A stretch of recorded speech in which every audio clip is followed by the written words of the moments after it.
Hello, नमस्ते, सत श्री अकाल, अस्सलाम वालेकुम। स्वागत है आपका हमारे यूट्यूब चैनल सिनेमा ग्राफिक्स में। और आज मैं एक हॉरर कॉमेडी फ़िल्म को एक्सप्लेन करने जा रही हूँ जिसका नाम है एक्स्ट्राऑर्डिनरी। ये 2019 में आई थी और इसकी IMDb रेटिंग है 6.5 आउट ऑफ 10। फिल्म के इंट्रो में हमें एक पैरानॉर्मल एक्सपर्ट विंसेंट डूले का नरेशन दिखता है। विंसेंट कहता है घोस्ट हम सबके आसपास ही हैं। ज़्यादातर हॉन्टिंग इतने वीक होते हैं जिसे हम नोटिस ही नहीं कर पाते, लाइक पेन स्टैंड में पेन्स का मूव करना, रोड पर पत्थर का मूव करना, डस्टबिन का शेक करना, एक्सेट्रा। यहाँ पर विंसेंट पैरानॉर्मल एक्टिविटीज़ पर रिसर्च करता था जिसे एक डॉक्यूमेंट्री की तरह टीवी में ब्रॉडकास्ट करता था। उसके शो का नाम था विंसेंट डूलेज इन्वेस्टिगेटिंग द एक्स्ट्राऑर्डिनरी। इस शो में विंसेंट की बेटी रोज़ एज अ असिस्टेंट काम करती थी। रोज़ के पास भी उसके डैड की तरह पावरफुल पैरानॉर्मल टैलेंट्स थी। वो घोस्ट को देख सकती थी और उन्हें अर्थ से आफ्टर लाइफ भेज सकती थी। जब वो बच्ची थी तब एक पैरानॉर्मल एक्सीडेंट में उसने विंसेंट को मार डाला था। तब से उसने घोस्ट हेल्पिंग का जॉब छोड़ दिया था। रोज़ अकेले रहती थी और एक ड्राइविंग स्कूल चलाती थी। हर दिन रोज़ के घर एक मैगपाई बर्ड आता था जिसे वो भगाती थी। घोस्ट से परेशान हुए कई सारे लोग रोज़ को फ़ोन करके हेल्प मांगते थे, बट रोज़ इसमें अब इंटरेस्टेड नहीं थी। एज अ चाइल्ड वो एक फेमस टीवी पर्सनैलिटी थी, इसलिए सब उसे जानते थे। नाउ रोज़ को मार्टिन नाम के एक आदमी का फ़ोन आता है। मार्टिन अपने डेड वाइफ बोनी से परेशान था। बोनी की घोस्ट 8 साल से उसके साथ थी। वो उसकी आवाज़ को सुन सकता था। बोनी डोमिनेटिंग थी, उसकी ड्रेस चॉइस को कंट्रोल करती थी, खाने को कंट्रोल करती थी, मरने के बाद भी पति को परेशान करने वाली औरत थी। वो उसकी बेटी सारा पर भी हावी थी। सारा इससे परेशान थी। वो फाइनली अपने डैड को एक अल्टीमेटम देती है, मॉम को भगाओ या मैं घर से भाग जाऊंगी। वो उसे रोज़ का कॉन्टैक्ट नंबर देती है। मार्टिन रोज़ से कार ड्राइविंग सीखने के बहाने से मिलता है, उसे अपनी सारी प्रॉब्लम बताता है। वो एक अच्छा इंसान था जो रियल में परेशान था, लेकिन रोज़ उसे हेल्प करने से मना करती है। उसे किसी की लाइफ के साथ रिस्क नहीं लेना था, बट वो मार्टिन को देखकर काइंड ऑफ अट्रैक्ट भी होती है, फाइनल डिसीजन नहीं लेती। दूसरी ओर हम एक रॉक म्यूजिशियन क्रिश्चियन विंटर को उसके कासल में देखते हैं जो मीडिया को इंटरव्यू दे रहा था। क्रिश्चियन का फर्स्ट एल्बम हिट हुआ था जिससे वो ओवरनाइट सेलिब्रिटी बन गया था। उसके बाद उसके सभी एल्बम्स पिट गए थे, इसलिए वो फाइनेंशियली डेस्परेट था। वो एक सैटन वर्शिपर भी था जहां उसने एक यंग वर्जिन गर्ल को किडनैप किया था। उस गर्ल को सैटन को सेक्रीफाइस करके अपनी विशेस को पाने का उसका प्लान था। उसकी वाइफ क्लॉडिया थोड़ी बेवकूफ़ थी और क्रिश्चियन को भाव नहीं देती थी। अब क्लॉडिया क्रिश्चियन के रिचुअल को इंटरप्ट करके उस गर्ल को मार डालती है। क्रिश्चियन कल के ब्लड मून के दिन उस गर्ल को सेक्रीफाइस करना चाहता था, बट अब उसके पास वर्जिन गर्ल नहीं थी। वो अपने 800 साल पुराने डिविनेशन रॉड से वर्जिन गर्ल को ढूंढने लगता है। क्रिश्चियन डिविनेशन रॉड उसे मार्टिन के स्टोर पर लाता है जहां सारा पार्ट टाइम काम कर रही थी। वो वहां सारा को ट्रिक करके उसके कुछ हेयर्स को लेकर अपने कासल जाता है। उसे लेकर सैटनिक रिचुअल करता है जिससे उस रात सारा अपने घर में हवा में फ्लोट होने लगती है। मार्टिन को लगता है ये बोनी का काम है, इसलिए वो पैनिक में रोज़ को कॉल करके रिक्वेस्ट करता है। रोज़ इस बार उसे हेल्प करने के लिए मान जाती है। वो अपने डैड के रूम से एक पुराने VCD कैसेट और स्मॉल टीवी लेकर मार्टिन के घर जाती है। मार्टिन को एक पुराना एपिसोड ग्लोटिंग दिखाती है जहां एक गोट हवा में फ्लोट कर रहा था। Gloating as in goat plus float. रोज़ कहती है ये एक सैटनिक रिचुअल है जहां वर्जिन गोट को डीमंस के लिए सेक्रीफाइस किया जाता है।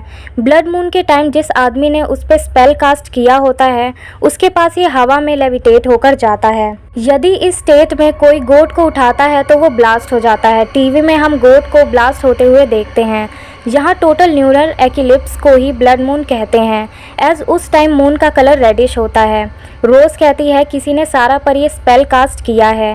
रोज़ सारा पर एक होल्डिंग स्पेल डालकर उसे घर से जाने से रोकती है। वो कहती है रोज़ को इससे बाहर निकालने के लिए 7 घोस्ट का एक्टोप्लाज्मा चाहिए।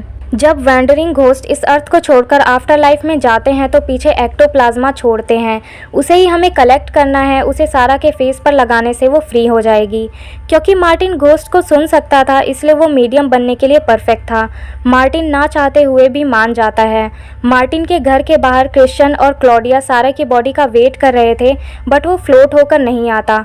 क्रिश्चियन को होल्डिंग स्पेल के बारे में पता चलता है। वो मार्टिन और रोज़ का पीछा करने लगता है। रोज़ अपने फ़ोन पर आ रहे लोगों की कॉल्स को अटेंड करके एक लेडी के पास जाती है जहां एक वेस्ट बिन उसे परेशान कर रहा था। रोज़ उस बिन में रह रहे उस लेडी के एक्स हस्बैंड के घोस्ट को कमांड करती है। वो घोस्ट मार्टिन को पजेस करता है। बाद में रोज़ चैंटिंग करके उसे ऊपर भेजती है। घोस्ट जाते ही मार्टिन एक्टोप्लाज्मा उगलता है जिसे रोज़ बॉटल में कैप्चर करती है। इस सब को क्रिश्चियन चुपके से देख रहा था। नेक्स्ट डे क्रिश्चियन रोज़ को ड्राइविंग सिखाने के बहाने अपने कासल में इनवाइट करता है। उसे रोज़ पर स्पेल कास्ट करने के लिए उसका हेयर चाहिए था। उसे वेहोफोबिया था यानी फियर ऑफ ड्राइविंग, इसलिए रोज़ के प्रोत्साहन के बावजूद भी कार नहीं चला पाता, बट समहाउ उसे ट्रिक करके उसका हेयर ले लेता है। यहाँ रोज़ उसके सॉन्ग्स की फ़ैन थी, वो इसलिए उसकी असलियत को नहीं जानती थी। रात में रोज़ अपने डैड के पुराने वीडियोस देखती है जहाँ एक वीडियो में वो घोस्ट हंटिंग के खतरे के बारे में वार्न करते हैं। रोज़ को अब अपनी गलती याद आती है और मार्टिन के पास जाकर जो अपनी स्टोरी कहती है। बचपन में रोज़ और उसके डैड विंसेंट पॉटहोल में मर गए एक डॉग के घोस्ट को हेल्प करने गए थे। वहाँ 2 घोस्ट थी, पॉटहोल एंड डॉग की। विंसेंट ने इसे छोटा केस समझकर रोज़ को हैंडल करने दिया। रोज़ ने डॉग की घोस्ट को विंसेंट के अंदर कमांड किया, बट वो अभी भी बच्ची थी। अपने डैड को कुत्ते की तरह पजेस होता देखकर डर गई। रियलिटी में डॉग और पॉटहोल के दोनों घोस्ट उनमें आ गए थे। रोज़ इनकैटेनेशन भूल गई, जिससे विंसेंट घूमते घूमते एक ट्रक के सामने आकर मर गए। तब वहाँ पर बैठी एक रेवन बर्ड चीखने लगी। रोज़ मार्टिन से कहती है शायद वो सारा के लिए सूटेबल नहीं है। उसे अब कॉन्फिडेंस नहीं था, बट मार्टिन उसे समझाता है कि वो जस्ट डरी हुई है। इट्स कॉमन, उसे पास्ट को भूलकर आगे बढ़ना होगा। जिस पर रोज़ कहती है कि वो 8 साल से अपने डेड घोस्ट वाइफ के साथ रह रहा है, उसकी बात मान रहा है, वो खुद आगे नहीं बढ़ा। मार्टिन रोज़ की बात को सीरियसली लेकर बोनी के ऑर्डर्स लेना बंद करता है, अपने पसंद के ड्रेसेस पहनता है और खाना खाता है। इस रात सेलर मार्टिन के घर आती है सारा पर नज़र रखने। रोज़ और मार्टिन बाकी क्लाइंट से मिलकर उनके घोस्ट से एक्टोप्लाज्मा निकालते हैं। उधर क्रिश्चियन अपने कासल में रोज़ पर रिचुअल करके उसके होल्डिंग स्पेल को निकालने लगता है। रोज़ और मार्टिन घर आते हैं जहाँ उसे सिर्फ एक और घोस्ट की एक्टोप्लाज्मा चाहिए था। मार्टिन फाइनली बोनी को छोड़ने के लिए रेडी था। रोज़ बोनी के घोस्ट को मार्टिन के अंदर कमांड करती है। तभी सारा पर लगी होल्डिंग स्पेल टूट जाता है और वो लेविटेट होकर कासल की ओर जाने लगती है। बोनी का घोस्ट अब मार्टिन के अंदर था, जो रोज़ को खूब गाली देती है। और हाँ, इस घर पर सेलर का बॉयफ्रेंड बेन भी आया था। वो मैकपाई बर्ड अब फिर रोज़ को दिखता है, जिसे वो ये इंटरप्रेट करती है कि उन्हें उसको फॉलो करना है। सभी लोग कार में मैकपाई को फॉलो करते हैं।